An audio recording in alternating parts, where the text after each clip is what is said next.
Ready start. महोदय, यह भी विचार किया गया है कि जो व्यक्ति समाज में काम करता है, चाहे आविष्कार का काम करे, चाहे दूसरा कोई काम करे, उसको उस काम में तब तक सफलता नहीं मिल सकती है जब तक कि समाज का सहयोग या समाज ने जो परिश्रम किया है या कुछ आविष्कार किया है उसका उपयोग उसको प्राप्त ना हो, उसका उपयोग वह ना कर सके। इसलिए जब भी कोई व्यक्ति किसी वस्तु का आविष्कार करता है तो आविष्कार करने में न केवल उसका परिश्रम रहता है, लेकिन साथ ही साथ समाज ने जो काम किया होता है, चाहे विज्ञान के क्षेत्र में या प्रौद्योगिकी के क्षेत्र में या किसी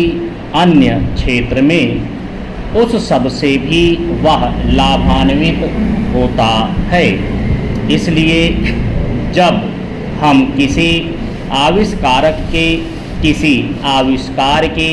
अधिकार की रक्षा करना चाहते हैं तो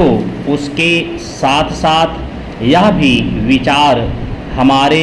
दिमाग में आता है, जिस व्यक्ति ने समाज की सहायता से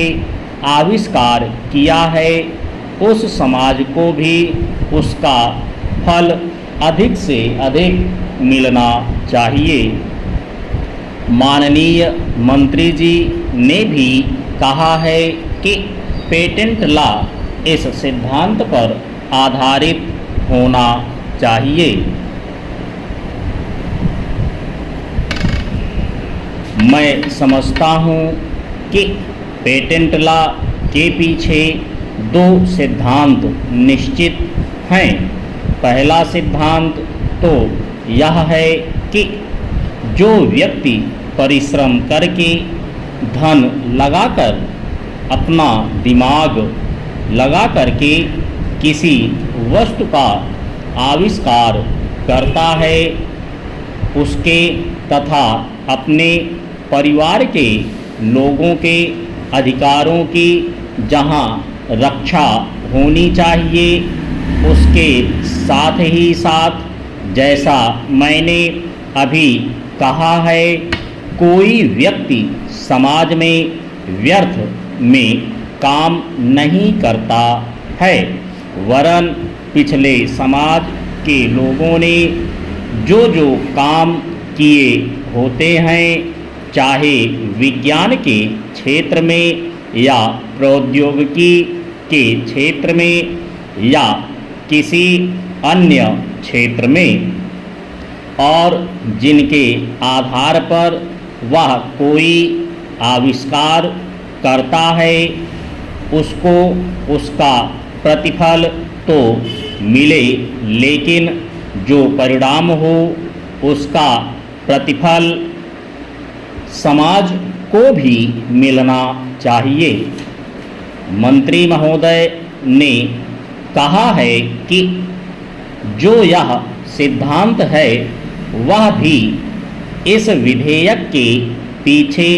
स्थापित किया गया है